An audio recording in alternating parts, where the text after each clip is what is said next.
This is your news source evening bulletin for today, Friday, the 22nd day of June in the year 2018.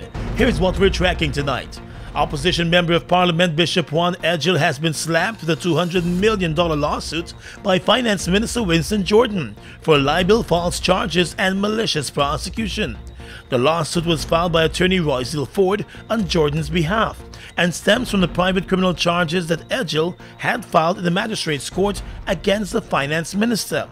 The private criminal charges, which were discontinued by the DPP, were related to the government's funding of the Durban Park project.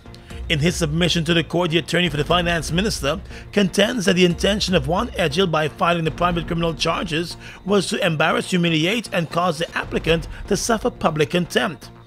Mr. Jordan contends that as a member of parliament, Juan Edgell was at all material times aware and must have been aware that the applicant as Minister of Finance did not pay or authorize the payment of the sum of $906 million to the Home Stretch Development Inc., but rather it was the National Assembly. The matter will come up in court later this month.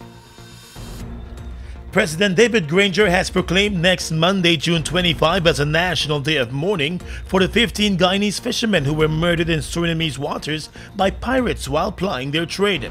In the proclamation, all authorities, boards, commissions, public buildings, corporations, agencies, ministries, and citizens are being asked to fly the national flag at half-staff to demonstrate solidarity with the families of those killed in the gruesome attack.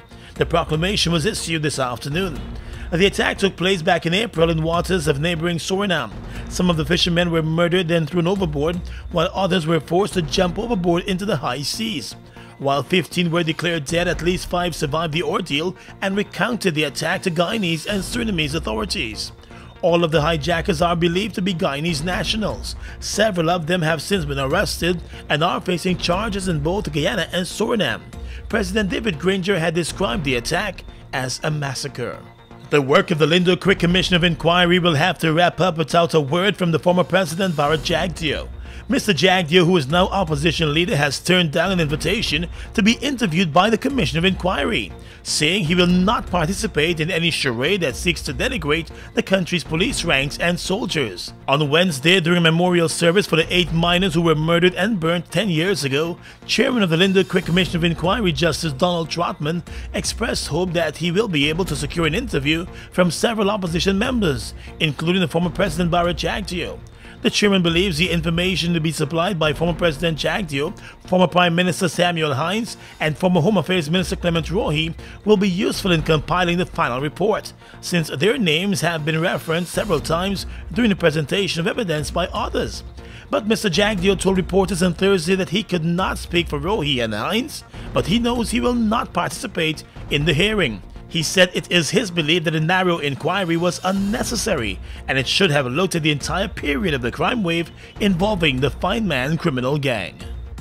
While the issue surrounding the management of the Guyana Public Service Cooperative Credit Union took another twist this afternoon as a standoff ensued between the Interim Management Committee and the other board members of the credit union.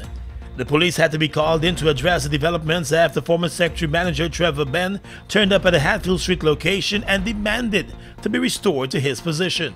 It granted an injunction from the co-ops officer from performing any further duties in relation to this matter, but not given them authority to be restored, which means that they have no right to be in the building or to be doing the things they're doing. I understand that they've asked the staff to vacate the building and they are changing locks and they are interfering with the documents. The government had stepped in through the co-op officer to install an interim management committee following several issues arising about the management of the credit union for public servants.